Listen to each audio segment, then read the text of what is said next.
Chapter 3, Amplification, is the trap of working harder than necessary to achieve our aim, as when we swat a fly with a sledgehammer.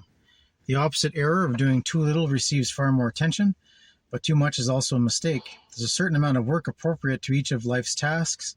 If we do too little, we fall short of our goal. If we do too much, we squander our resources. The comparison with persistence will help to define the character of both traps. When we amplify, the end we are working towards remains valuable, but our work does not advance us towards it. When we persist, our work may be superbly effective in moving us toward the end, but we have no reason for going there. We persist when we continue to play a game that has become tedious. We amplify when we take too long to move in a game that we still care about. It's amplificatory to rehearse a speech so often that our words become dull and lifeless, or to spend $100 on it to make the projection of our annual expenditure more precise by $10, or to overpack for a trip because we have to be prepared for the most unlikely contingencies. What if we're invited to a formal ball in the midst of the Punjab jungle? Making more money that can be spent is an amplification that has consumed some lives in their entirety. The mark of amplification is the means exceeded what is necessary to accomplish the end. Whether we're amplifying, therefore, depends on what we're trying to accomplish. Making more money than we can spend is a trap if our aim is to be able to buy what we want. But the same activity may be fully accorded with our values if we engage in it for the pleasure of playing the money game. A man's prolonged sexual foreplay longer than strictly necessary to ejaculate does not count as amplification unless his only interest is in reproduction. Even swatting a fly with a sledgehammer may be appropriate if we feel the need to exercise. On the other hand, it's unlikely that we're overpacked for the sake of exercise or put out a fascination with the packing game. Still, it isn't unheard of. There are tasks that provide literally endless opportunities for amplification. However much we do in the service of these goals, it's still possible to do more. If we want to be rich, there's always more money to be made. We can always rehearse the speech one more time. If we keep looking, there's always a chance that we'll find a higher scoring Scrabble word. And when we take a decision or make a decision, there's always additional factors that may be taken into account. Having compared the academic reputation, athletic prowess, and architectural merits of several universities, we may also essay a guess as to where we most likely to find romance. Having discussed our options with a dozen people, we can always solicit the opinion of a 13th. Of course, there's a law of diminishing returns. Our second $1 million may not make enough difference in our life to be worth the trouble of making it, and our deliberations about schools must eventually reach levels of such minute significance, of vast uncertainty, that it isn't worth the effort to carry analysts any further. This is the point where amplification begins. We're sometimes persuaded to go beyond this point by the thought that we are never really to be sure that more work will provide to be useless. For all we know, one more minute of looking at the Scrabble board will reveal a place for our 7-letter word. The 13th informant may give us vastly better advice than the previous 12. But if this line of reasoning is sound after 12 informants, it's equally sound after 13. The next bit of effort may indeed be crucial, and so may the next bit after that, and the one after that. But these arguments were led to the conclusion that we should study the Scrabble board forever and consult with every person in the world about our options. The fallacy of such thinking is that it's a cost-benefit analysis and leaves the cost entirely out of account. To be sure, it's always possible that we may profit from more work, but it's also certain that more work will cost us time and effort that we could choose to spend otherwise. The question is not whether more work on the persistent activity might benefit us, but whether it's likelier to benefit us at the same amount of work invested elsewhere. This is the criteria for when to quit. The application of this criteria is clearer in some cases than in others. At one extreme are the situation where the cost of more work actually exceeds the potential benefit. Suppose we have to make 9 different stops at a shopping expedition. Unless we plan a route beforehand, we'll end up needlessly retracing our steps. But if we try to work out the best route to estimating the time it would take for all 3,688 permutations of 9 stops, our calculations will surely take longer than the amount of traveling time saved by the results. This is the most flagrant type of amplification. We don't even need to inquire whether there are more profitable investments for our time. We would do better not to invest at all. This venture is a dead loss. On the other hand, we can't say precisely when our deliberations about universities turn into amplifications, but we should at least know to quit if it finally becomes clear that we could be doing something more valuable. Even then, we may be making a mistake. The very next bit of work might indeed have spelled the difference between success and failure, freedom from mental traps is not omniscience, but we're more likely to go wrong when we are trapped. Work may be amplified literally to infinity in either of two directions, horizontally or vertically. In horizontal amplifications, we think of more and more subtasks to perform in the service of achieving our objective, more people to interview, another rehearsal of our speech, another minute to look for a Scrabble word. Each additional subtask chances are caused less than the last. The value of our work never quite gets us down to zero, however. Thus, we continue to think that we are actually usefully employed. The problem is that there is other worthy ventures in life besides Scrabble games. Vertical amplification is more intriguing. Here, the completion of the major task requires the prior completion of a subtask, whose completion in turn requires the prior completion of a sub-subtask, and so on. Wishing to convey our meaning precisely when we speak, we begin with a prefatory qualification designed to allay misunderstandings. Quote, "Note that I insist on this myself, but," close quote. In the midst of our qualification, it occurs to us that the qualification may itself be misunderstood, so we launch into a qualification of the qualification. Quote, "Not that I insist on this myself, nor on any of the other options, for that matter, but," close quote. Of course, the qualification of the qualification is also liable to certain misconstructions. Quote, "Not that I insist on this myself, nor on any of the other options for that matter. Of course, I do have my preferences, but," close quote. In this way, we'd lead backwards away from the goal of deciding on a pizza to considerations of the original social contracts, the meaning of life, and the definition of the word definition. Or suppose we try to decide whether we buy a modest but affordable cottage on the sumptuous mansion of our dreams. We reason that our choice depends largely on how financially secure we expect our future to be, but we can't know whether our financial future is secure until we know how likely it is that our particular sector of the economy will flourish in the long term. The probability that our sector will flourish depends in turn on energy prices. Energy prices will depend on foreign policy. Our foreign policy will depend on the results of the next election. The next election will be decided by attitudes towards gay rights. The result of vertical amplification is a paradoxical movement further and further away from the goal. The more we work, the more there is left to do before we're finished. A bottomless abyss opens before the beginning and the end. In this fullest flower, amplification unfolds in both horizontal and vertical directions at once. The task calls forth endless subtasks, each of which requires endless sub-subtasks for the completion and so on. Can monstrous mental growth really exist? Where else does chronic indecision come from? If indecision were nothing more than finding the alternative exactly equal, we would simply flip a coin and be done with it. There would be no reason to abide in the undecided state. We remain undecided because we don't know whether the alternatives are equal or not. We can't arrive at either value at all. We're lost in endless calculations.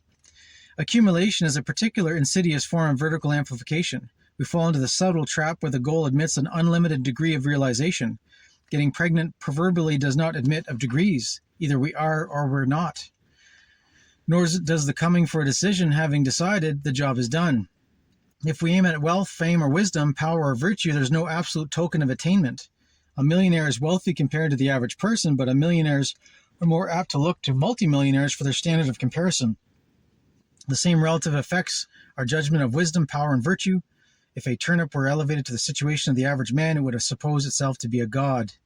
But only for a moment. In fact, no amount of power can make us feel powerful for very long, nor does any amount of recognition continue to be experienced as great fame.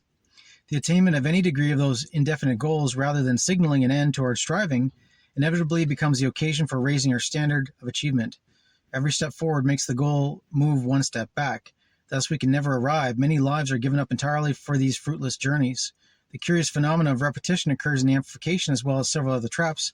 In all cases, the onward manifestation is the same. Having finished our work, we proceed to do it all again. When it's a case of amplification, we repeat in order to achieve a greater and greater degree of certainty that the work was indeed complete. After all, it's always possible we've overlooked something. Even if we recall having done everything, our memory may be mistaken, and so we may do it all again, but we don't thereby arrive at a state of absolute certainty. There's still room for improvement, so we do it a third time. Repetition is a horizontally infinite amplification.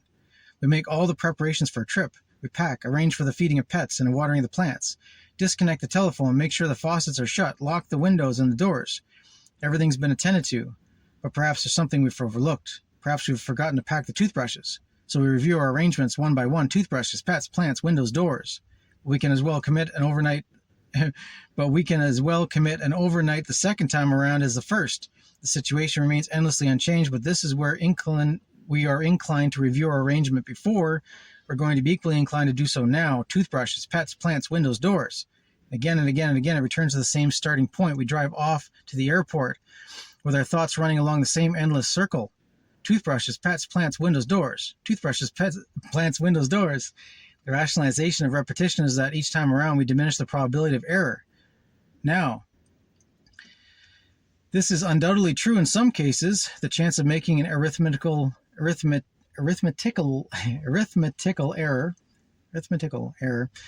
is considerably reduced if we repeat the calculation and obtain the same result a second time. Even so, we have to take the law of diminishing returns into account. Every review of our work adds less to our confidence than the previous one. Review 10 times once or not at all evidently depends on the cost of conducting the review in comparison to its ever-diminishing benefit. Before we go over 100 canceled checks a second time to reconcile an 11-cent discrepancy in our balance, we might ask ourselves whether we would be willing to reconcile someone else's checkbook for the payment of 11 cents. If not, it might be wiser to subtract the sum from our balance and find something more valuable to do. Moreover, it isn't always true that every repetition diminishes uncertainty, even by a hair's breadth. Often we already have the highest degree of certainty that is humanly obtainable. In that case, repetition accomplishes nothing at all. For example, if our enterprise involves more than a few steps, it's impossible to perceive all the stages of the work at once. When we turn to selecting the toiletries of our trip, the clothes we packed and are no longer before us, we have to rely on our memory that we did attend to the clothes. We judge the phase of the work to be complete. If now we try to recapture the certainty of immediate perception by reviewing the earlier stage of the work, we simply lose sight of the later stage. The greatest attainable certainty is already reached when we recall that we once judged the other stages of the work to be done. We can no longer have the direct evidence of our senses to make this judgment now. There's nothing to be done about it. No amount of shuttling back and forth between the earlier and later stages of the work will diminish our residual uncertainty. Nor will we help to write everything down or to have nor will it help to write everything down or have someone follow us everywhere with a video camera, for what has been written or videotaped can be read or viewed only one item at a time. By the time we go to the last item, the first ones will already be out of our mind. We're therefore back to where we started, relying on our recollections that everything seemed to be in order when it was before us. Making a list may help us to achieve this maximum attainable confidence, but if we have it already and make a list of the hope of arriving closer to certainty of immediate perception, we fall into a trap. We will find ourselves reading and rereading our list to make certain that everything is on it. Just as we would mentally repeat our activities without a list, the trap is the same, only the medium of expression has changed. It's especially common to fall into the trap of repetition when the goals attained or not attained is difficult to confirm. When we go to the corner store, we feel very little need to retrace our steps in order to establish that we have come to the right place. But if we want to be loved by another, our attainment may not be so clear even after we've gathered all the evidence we can. But if we have gathered all the evidence we can, there's nothing more to be done except to repeat. This is why some spouses ask for the same proofs and declarations of their mate's affection again and again and again, and a jealous husband may literally retrace his wife's steps again and again and again in a vain attempt to eliminate every chance of infidelity. Whatever the need might be, such people don't sufficiently appreciate the sheer uselessness of their actions. Sometimes the available evidence is simply inadequate for our purposes. That may be unfortunate, but nothing is accomplished by going over and over and over the same ground. In tracking down the various forms of amplification in everyday life, it's sometimes useful to stop what you're doing and ask yourselves whether our work is really necessary in light of our claims. A good time to ask is when we notice that we're working very hard and not getting much done. But except when the stakes are large, it isn't usually a good idea to try to calculate benefits and costs with mathematical precision. In fact, this activity can easily turn into yet another amplification.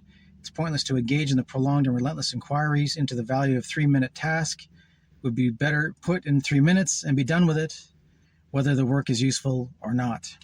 Often we can detect amplification simply by their feel. As we've seen, many amplification tasks have literally infinite structures. We are returned again and again to where we started, and one thing inevitably leads to another. These labyrinthian patterns of thought make us literally dizzy. We feel as though we're on a merry-go-round and falling into a bottomless pit. Sensations of this kind are surer guides to the trap of amplification than any cost-benefit analysis.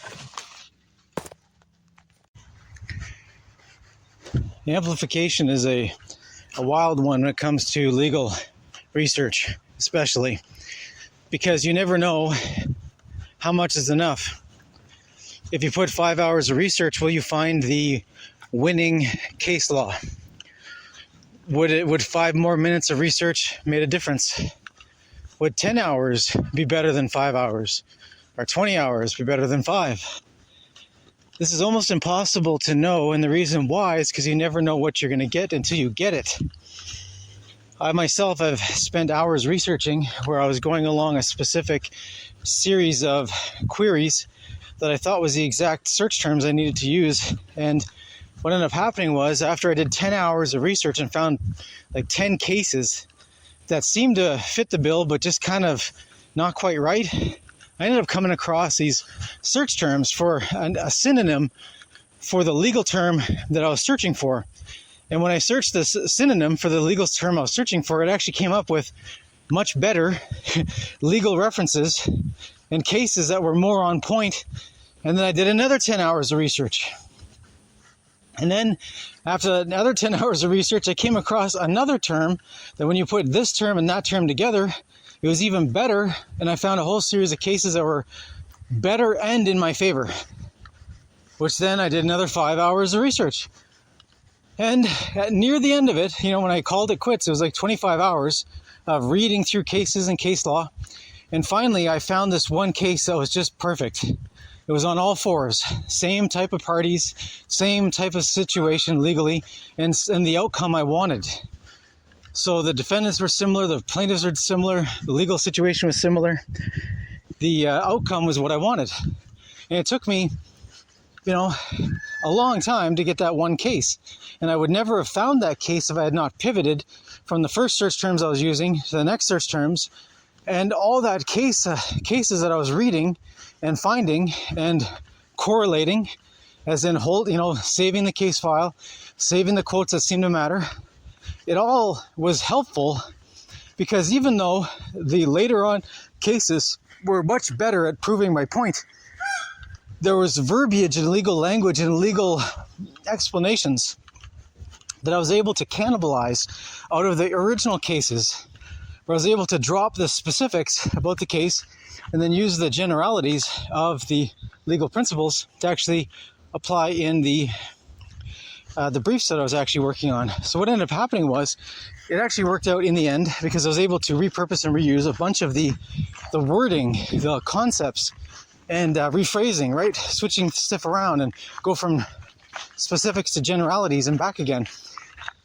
So it all worked out well because my mind was filled with all these novel legal concepts, legal verbiage, legal presentations, explanations. All of it came together really well. But I didn't know until I knew. And if I gave up 5 hours in, I would never have found the winning cases. But I did, because of this perseverance to a point of amplification, to the point of not going too far. Now, what's amazing is it's possible that you can spend 100 hours researching a topic and never find the case you want, or never find the case you're looking for, because it may or may not even exist. This is what's a sad truth when it comes to legal matters. You might want something to exist, but it does not. Or it does exist, but it's not available to you. The reason why I say that is I found references to cases that were awesome, but I don't have access to them because I'm not paying for specific legal services. See, lawyers pay to be part of these certain libraries, online libraries, that allow for very specific, very precise search features that can provide them exactly what they need efficiently, and they pay for it. So as an example, if they're looking for a specific type of case that has, this type of litigant, that type of defendant, this is a specific subject matter, and the decision turns out in favor of the plaintiff, they can actually sort through all the cases in the data bank and get just the ones that are turning out the way they want it to. It's much more efficient that way, and the publicly available filing services for regular self-represented litigants who are not willing to pay thousands of dollars to access the high-end legal services don't exactly have the same features. So you end up having to do the grunt work. It's difficult, and you never know when to stop, because you never know how close you are to succeeding until you do. And if you fail, you never know if you failed because you gave up 3 minutes too soon rather than finding the perfect case. Amplification is that you could spend, an hour drafting a legal document, then spend 2 hours refining that legal document. Then you can spend another 2 hours editing and polishing the legal document. And this is where amplification comes in, where you have to be careful that you want to make a document that's good, that's legible, argues your case properly, but you also don't want to get into the position of spending 10 extra hours whittling away at a document that's not getting any better. This is where amplification comes in, where once you get a generally good brief, is it going to get any better? So if it takes you 10 hours to get a really great brief drafted, researched, drafted, assembled, and polished, 5 hours, now is it going to matter if you put another 10 hours into it? It's hard to say. There's a point where you're not actually improving the document whatsoever. You're just editing for editing's sake to put the time in. Changing a word here, changing a word there, moving some sentences around in a paragraph, moving some paragraphs on the page. There's 101 ways that you can amplify the editing process of a legal document that is not actually improving the document at all, and you might actually be disproving it, as in the opposite of improving. You might actually be rearranging things and making it less legible, less flowing. Often when we're drafting documents, we have this energetic kind of creative spark about how we're doing the creation of the documents. When we actually put that onto the page, it has a certain life about it. And that life can be killed if you over-edit the actual document.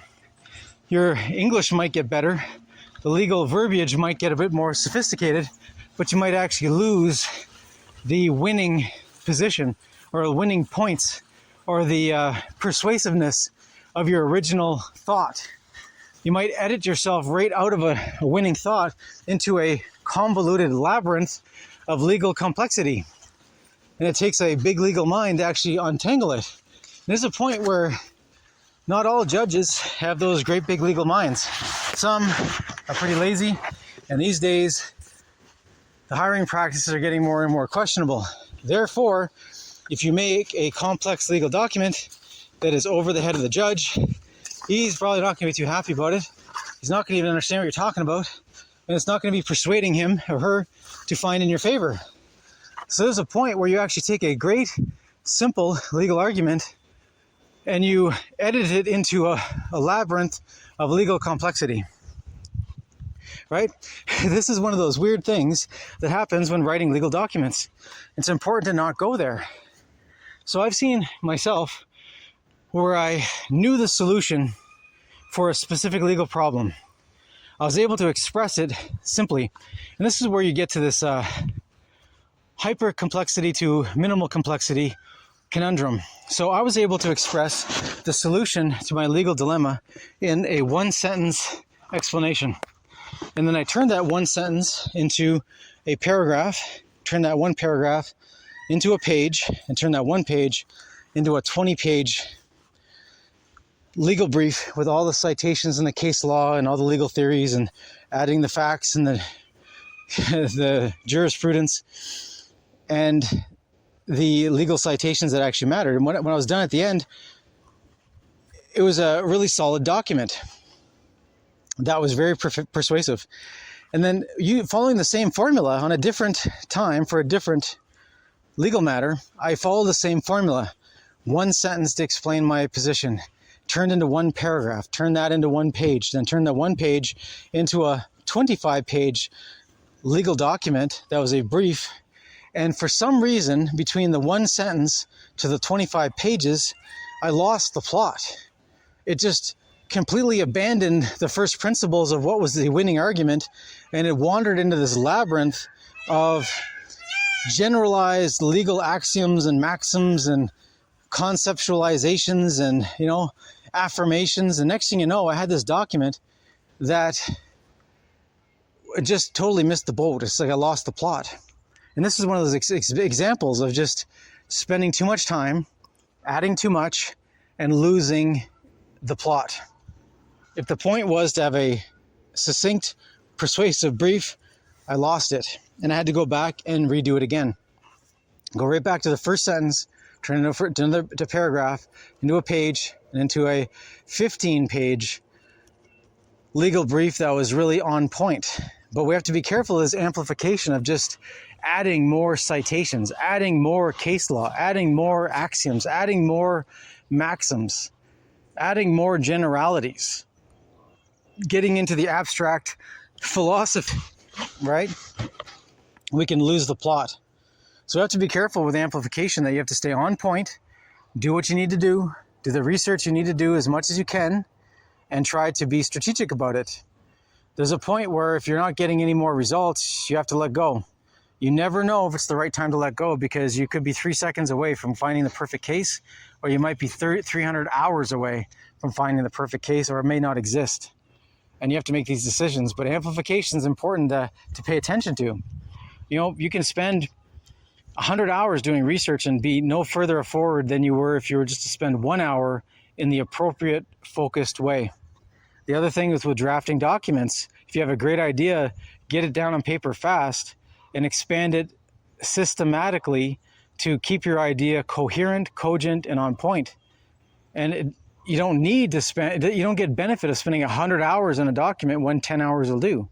So you have to be cautious of amplification. There's always more things to do. There's always more things to tweak, more axioms, more maxims to find, more research to do, more tweaks to the text, to the point where it might become just a labyrinth of abstract conceptualities that are not beneficial to you whatsoever. So you have to be careful of amplification. It's really easy to do when it comes to legal research, development, and application.